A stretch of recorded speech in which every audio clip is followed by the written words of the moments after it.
మనం చాలా అల్ప సంతోషులం.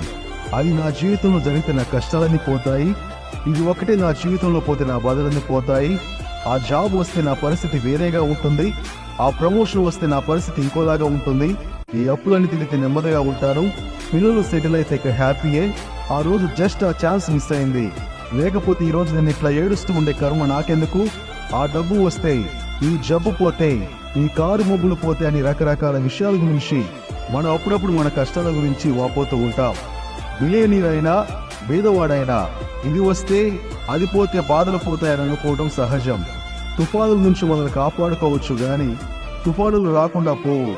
ఒక శ్రమ పోతే ఇంకొకటే వస్తుంది.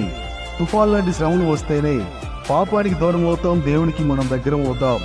శరీరం శ్రమల నిలయం. అది ధనవంతులకైనా దీనులకైనా బ్రతికి ఉన్నంత కాలం బాధలు నిశ్చయం.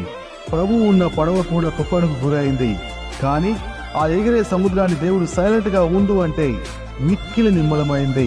ఇద్దరి నుంచి ఇద్దరికి జీవితమడి పడవ చేరుకోవాలంటే మధ్యలో తుఫానులు లాంటి తొందరలు, పెనుగాలులు లాంటి పెద్ద పెద్ద నష్టాలు, కష్టాలు, అలలు లాంటి అశాంతి, కొన్నిసార్లు సునామీ లాంటి భయంకరమైన శ్రమలు వస్తాయి.